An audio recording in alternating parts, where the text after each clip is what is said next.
Assalamualaikum warahmatullahi wabarakatuh. Berjumpa lagi dengan saya Yulia Wulansari, masih dalam pembelajaran seni musik. Dalam video pembelajaran kali ini, kita akan membahas mengenai musik kreasi. Materi musik kreasi ini akan disampaikan pada siswa kelas 12 sekolah menengah atas. Ada yang tahu apa itu musik kreasi? Nah, sebelum kita membahas apa itu musik kreasi, alangkah baiknya kita mengetahui dulu tujuan pembelajaran dari materi musik kreasi ini. Tujuan pembelajarannya adalah siswa dapat memahami konsep dan jenis musik kreasi. Musik kreasi adalah hasil pengolahan suara, melodi, harmoni, ritme, vokal, tempo, dan dinamika yang dikemas menjadi sebuah karya musik. Musik kreasi dapat dipertunjukkan melalui media vokal, media instrumen, maupun media campuran dalam seluruh kelompok masyarakat di dunia. Sekarang, kita akan membahas mengenai jenis-jenis musik kreasi. Musik kreasi dibagi menjadi 4 jenis. Yang pertama, ada musik tradisional. Yang kedua, ada musik klasik. Yang ketiga, ada musik modern. Dan yang keempat, ada musik kontemporer.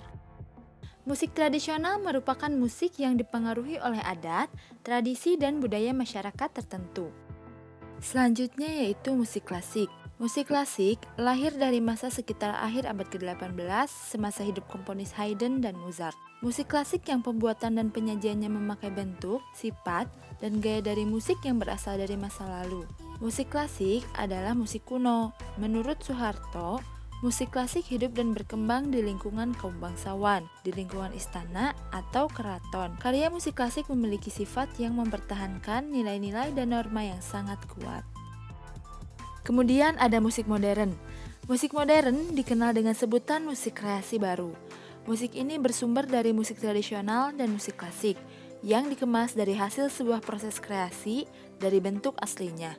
Biasanya, kreasi musik ini mencerminkan sikap dinamis yang menjadi tuntutan masyarakat. Musik modern secara prinsip mampu memberi nuansa baru meskipun materinya lama. Dan yang terakhir ada musik kontemporer. Musik kontemporer adalah musik baru di Indonesia yang tidak berkaitan dengan tradisi sama sekali. Kriteria dari kontemporer adalah ketidakbiasaan atau suatu bayangan kebebasan sepenuhnya. Kontemporer dianggap sebagai salah satu gaya tertentu yang diartikan sebagai suatu sikap menggarap di ujung perkembangan seni yang digeluti. Selanjutnya, kita akan membahas mengenai pengamatan jenis musik kreasi. Pengamatan jenis musik kreasi dibagi menjadi 3 kelompok. Ada musik vokal kreasi, musik instrumen kreasi, dan musik campuran. Mari kita bahas satu-satu. Yang pertama, yaitu musik vokal kreasi. Musik vokal adalah jenis musik yang disajikan hanya dengan suara vokal manusia saja, tanpa adanya iringan suara alat musik, dan pada umumnya dalam bentuk nyanyian. Contoh penyajian musik vokal adalah opera, pertunjukan yang hampir seluruhnya dalam bentuk nyanyian. Bentuk opera dikenal sebagai Langenrian. Bentuk lain penyajian vokal adalah bernyanyi tunggal atau solo, duet, kuartet, quintet, sektet, oktet, atau kuartet ganda.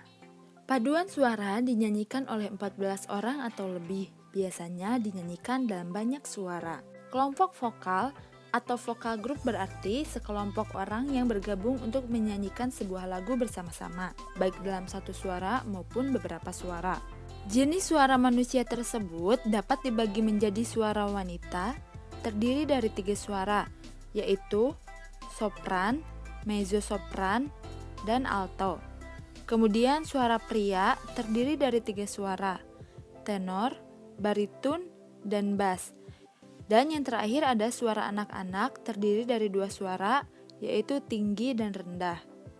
Nilai estetis musik vokal kreasi adalah perpaduan berbagai jenis suara yang saling mengisi dan membuat harmoni suara.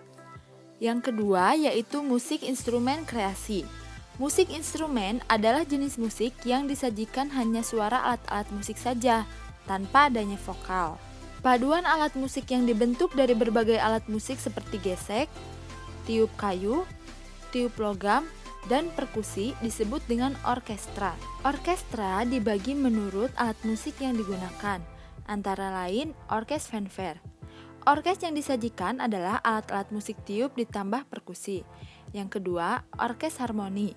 Orkes yang disajikan menggunakan alat musik tiup, alat musik gesek, dan perkusi.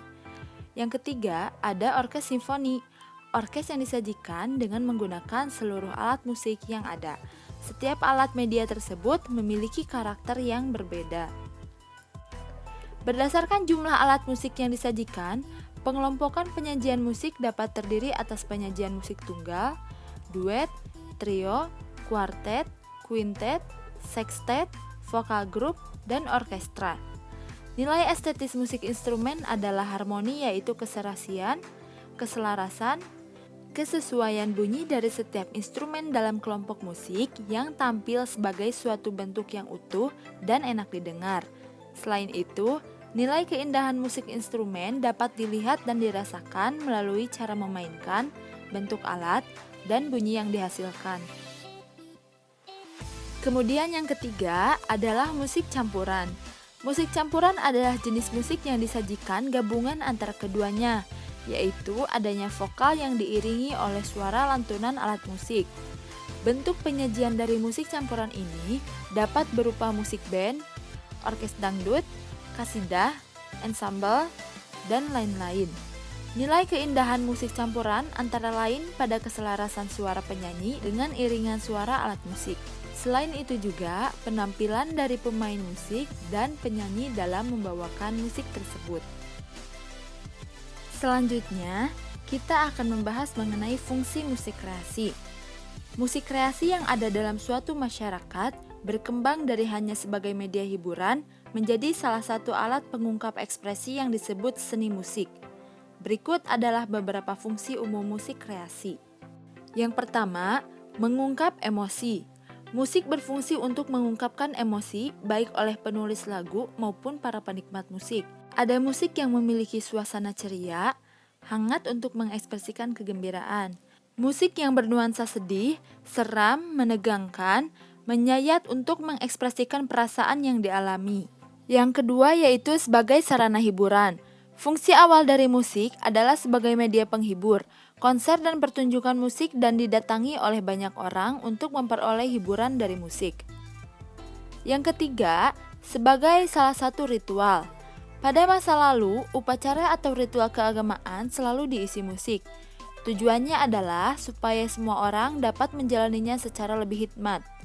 Beberapa agama yang sering mempergunakan musik di setiap upacara adalah agama Hindu di Bali. Yang keempat, untuk meningkatkan kecerdasan. Otak manusia dibagi menjadi dua, yaitu right hemisphere atau otak kanan dan left hemisphere atau otak kiri. Keseimbangan dua bagian otak tersebut dapat mempengaruhi kecerdasan manusia. Musik dijadikan sebagai alat penyeimbang otak kiri. Daya estetis musik juga dapat dimanfaatkan sebagai penambah IQ. Yang kelima, mengiring tarian. Musik pengiring tarian selalu selaras dengan gerakan tarian. Musik tersebut dimanfaatkan untuk menyelaraskan gerakan para penari. Bahkan ada musik yang dapat mempengaruhi penontonnya untuk ikut menari juga. Misalnya saja pada kesenian kuda lumping. Jika orang yang memiliki kemampuan khusus akan ikut menari karena mendengar musik pengiring tarian kuda lumping.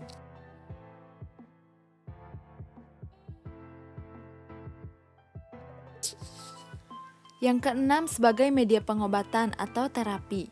Beberapa tabib muslim pada abad ke-9 dan ke-10 telah menggunakan musik sebagai sarana penyembuh penyakit, baik jasmani maupun rohani. Seorang filsuf, Al-Farabi, telah menulis risalah tentang pengobatan melalui musik, Al-Ilaj fi al-Musika. Kemudian ada Beethoven, tanpa disadarinya, juga membuktikan bahwa musiknya menjadi alat penyembuh penyakit jiwa bagi komposer yang kesepian karena ketuliannya tersebut. Yang ketujuh, sebagai pengiring pertunjukan.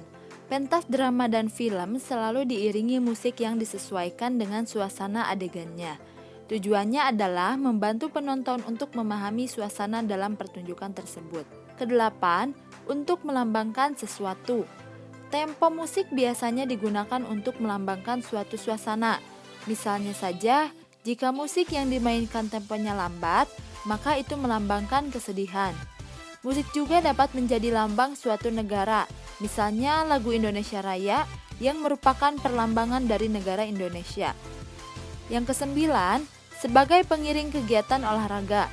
Kegiatan olahraga terutama senam, baik senam ritmik maupun senam kesegaran jasmani, terasa lebih energik ketika diiringi musik. Jika tempo musik cepat, maka dengan sendirinya gerakan kita akan semakin cepat. Yang ke-10, sebagai sarana pendidikan. Suatu pelajaran akan lebih mudah dipahami jika dijadikan musik atau diiringi musik. Musik juga dapat digunakan sebagai sarana penyampaian nasihat yang mendidik anak. Yang ke-11, meramaikan suasana. Ketika kita sedang sendirian, memainkan atau mendengarkan musik akan membuat suasana menjadi lebih ramai. Suasana dalam perjalanan juga akan terasa lebih meriah jika diiringi dengan musik. Kemudian yang ke-12, sebagai ciri khas kebudayaan setempat. Setiap negara di dunia dan bahkan setiap daerah di Indonesia pasti memiliki sebuah musik tradisional sebagai salah satu ciri khas kebudayaannya. Ketika orang-orang mendengar musik tersebut, mereka pasti langsung mengingat daerah di mana musik tersebut berasal. Yang ke-13, yaitu sebagai sarana bisnis. Industri musik merupakan salah satu industri kreatif yang paling menguntungkan.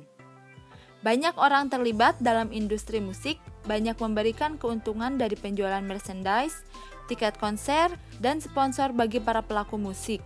Yang ke-14, untuk menenangkan jiwa. Musik juga digunakan sebagai salah satu sarana relaksasi dan penenang jiwa. Kemudian yang ke-15, sebagai sarana komunikasi. Musik menjadi salah satu sarana komunikasi jarak menengah pada masa yang lalu. Misalnya, jika suatu upacara telah dimulai, maka akan dibunyikan musik khusus untuk mengundang para undangan dan sebagai isyarat bahwa upacara telah dimulai. Dan yang terakhir, yaitu untuk menyambut tamu.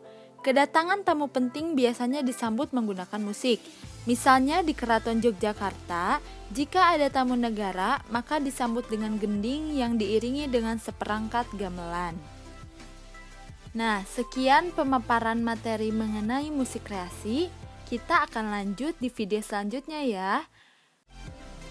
Terima kasih telah menonton video pembelajaran kali ini ya. Sampai jumpa di video pembelajaran berikutnya. Masih tetap di channel YouTube Yulansa, jangan lupa subscribe, like, dan tekan tombol lonceng. Wassalamualaikum warahmatullahi wabarakatuh.